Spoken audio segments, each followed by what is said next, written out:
안녕하세요. 열두달입니다. 앞으로 기출문제 영상을 종종 업로드하려고 합니다. 제가 늘 강조드리는 부분이 이 기출문제의 각 지문들을 아는 게 시험 준비하는 전체 공부 중에서 가장 중요하다는 건데요. 결국 이 기출지문들에서 60% 정도가 그대로 혹은 조금만 변형돼서 나오니까 합격점을 빠르게 확보하실 수 있으실 겁니다. 이론 강의를 듣고 계신 분들은 부수적으로 이 기출 영상을 활용하시면 되겠고요. 기출 위주로 공부하시는 분들은 배경 지식이 부족하기 때문에 잘 이해가 안 되실 수 있지만 처음에는 그냥 외운다는 마음으로 계속해서 반복적으로 보시면 되겠습니다. 직접 만든 자료들 토대로 우선 민법 먼저 여러 편으로 나눠서 제작할 예정이고요. 바로 시작하겠습니다. 1번 법률 행위에 관한 설명으로 옳은 것을 찾는 문제죠. 지문 하나씩 보겠습니다. 1번 지문, 매매 계약은 매매 목적물과 대금이 계약 시 확정되지 않으면 효력이 없다.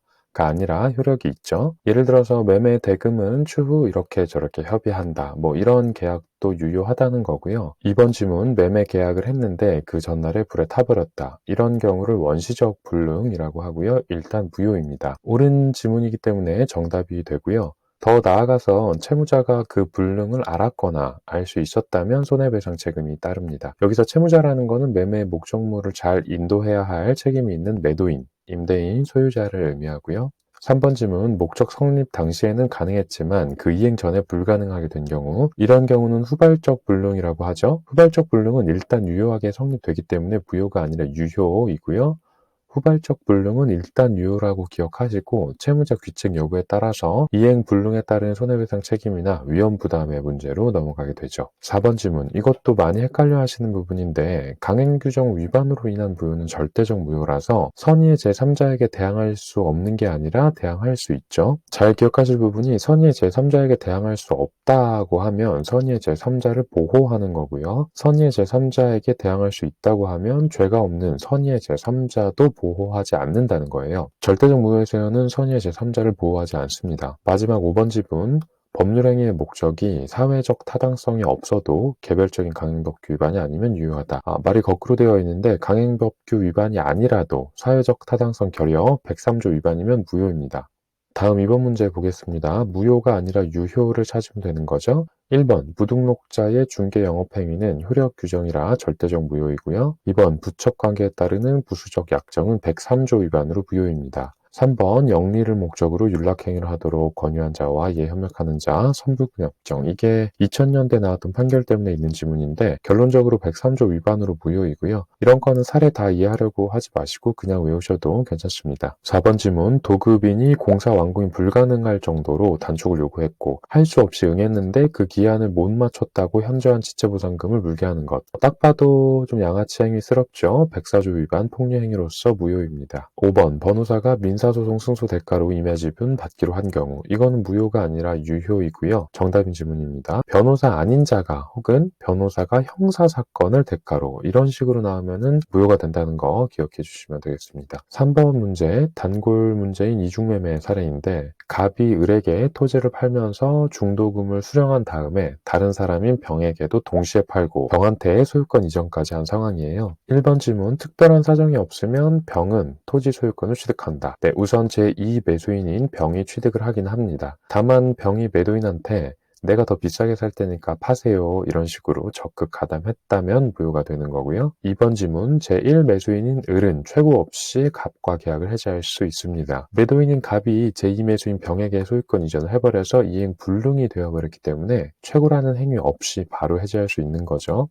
3번, 병이 그 배임행위에 적극 가담했으면 우선 무효이긴 한데 그렇다고 하더라도 제1매수인 을이 병을 상대로 직접 등기의 말소를 청구할 수는 없고 매도인인 갑을 대위해서 청구해야 됩니다. 제1매수인인 을에게는 채권의 성격인 소유권 이전 청구권이라는 권리가 있는 거기 때문에 계약 당시의 채무자, 즉 매도인 갑을 대위해서 청구해야만 하는 그런 법리인데 이게 처음에는 이해가 어려우실 수도 있으니까 그냥 이중매매 사례에서 제1매수인은 제2매수인에게 직접 등기 말소를 청구할 수 없고 매도인 갑을 대위해서 청구해야 하는구나 라고 외워주시면 되겠습니다. 4번 질문, 갑과 병의 계약이 사유질서 위반, 절대적 무효인 경우 병으로부터 토지를 전득한 청은 이러한 내막을 몰랐던 선의이더라도 그 소유권을 취득하지 못한다. 맞는 질문이죠. 절대적 무효일 때는 아무리 착한 제3의 전득자여도 보호해주지 않고 그냥 무효입니다. 5번 지문이 틀린 지문으로서 정답인데요. 만약 병의 대리인 무가 병을 대리해서 토지를 매수하면서 갑의 배임 행위에 적극 가담했다면 그러한 사정을 모르는 병은 그 소유권을 취득한다가 아니고 취득할 수 없습니다. 기본적으로 대리인이라는 제도가 본인을 대리하는 건데 본인이 위임한 대리인이 사기치는 거를 본인이 몰랐다고 해서 본인이 그 소유권을 온전히 취득한다면 좀 이상하겠죠. 지금 3번 문제 보신 것처럼 기본적으로 민법에서 사례 문제가 나오면 읽는 시간도 오래 걸리고 갑을 병정무, A, B, C, 주택, 토지 나오면서 헷갈리게 하니까 그 해당 파트에서 단골로 나오는 지문들을 외우고 계시는 게 문제 풀기는 유리합니다. 예를 들어서 이런 이중매매 파트에서 기본적으로 제2 매수인이 소유권 취득하고 제1 매수인은 최고 없이 해제하고 갑한테 손해배상 청구할 수 있고 등기 말소 청구는 매도인 갑을 대위해서만 가능하고 적극 가담한 경우에 선의의 전득자라 하더라도 보호받지 못하고 대리인이 본인 몰래 했어도 본인이 한 걸로 본다. 이런 식으로 포인트가 되는 부분들만 정리를 해두시는 거죠. 다음으로 4번 문제입니다. 5표시 무해 사례예요. 5표시 무해에서 어려운 건 딱히 없기 때문에 빠르게 보고 넘어가겠습니다. 먼저 사례는 60번이랑 90번 토지가 있는데 그 중에서 90번을 거래하기로 했는데 매도인 매수인 둘 다 실수로 계약서에 60번으로 표시를 했고 그 계약서를 기초로 해서 실제 60번 토지가 을에게 병이 이전이 됐다는 거예요. 1번 질문, 을은 60번 토지 소유권을 취득할 수 없습니다. 5표시무에서는 표시 그 자체보다는 당사자의 의사에 중점을 두기 때문에 60번 토지가 서로의 목적이 아니었으므로 60번 토지는 취득할 수 없습니다. 2번 질문, 착오를 이유로 매매계약 취소. 이거는 그냥 외우시는 게 편한데 5표시무의 원칙에서는 착오 상태가 개입될 여지가 없습니다. 3번, 을은 갑에게 90번지 토지에 대한 소유권 이전 등기를 청구할 수 있게 됩니다. 원래 그 당사자가 거래하려고 했던 목적물이 90번 토지이기 때문에 그렇고요. 같은 맥락에서 4번 질문, 갑은 을에게 60번지 토지에 대한 소유권 이전 등기에 말소 청구를 할 수가 있는 겁니다. 정답 질문이죠. 마지막 5번 질문, 갑과 의 사이 90번지 토지에 대한 매매 계약은 무효이다. 아닙니다. 표시는 잘못되었지만 당사자 간 의사 합치가 있었던 거기 때문에 유효한 거예요. 다음 5번 문제 비진입 표시입니다. 역시 크게 어렵지 않은 가벼운 문제고요. 1번 질문, 비진입 표시는 표시된 대로 효력이 발생함이 원칙이다. 맞죠? 속으로 다른 생각을 하는 거를 상대가 알 수가 없으니 일단 겉으로 표시된 대로 효력이 발생하는 게 원칙이고요.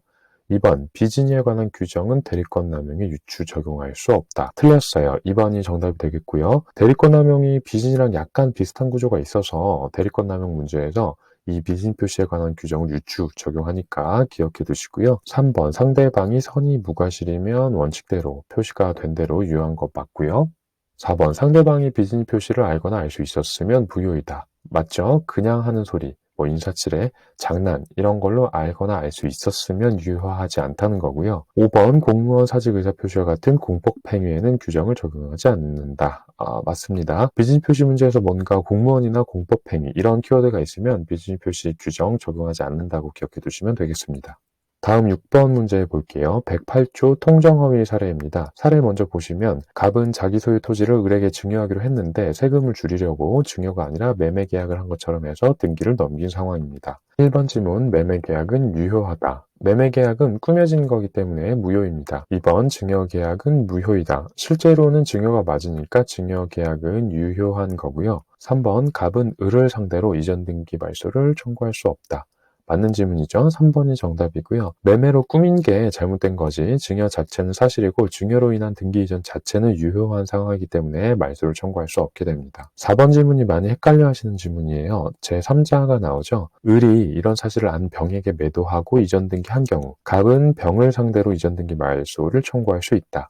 뭔가 이런 사실을 안 병한테 매도했다고 하니까 앞서 나왔던 적극가담스러운 좀 나쁜 뉘앙스로 인지가 되니까 등기 말소를 청구할 수 있을 것 같지만 어차피 증여로 인한 등기 자체가 유효한 상황이라서 그 뒤에 오는 등기도 당연히 유효합니다. 그러니까 이 사례에서는 선악 불문하고 제3자가 취득 가능한 거라는 거 꼭 기억하시고요.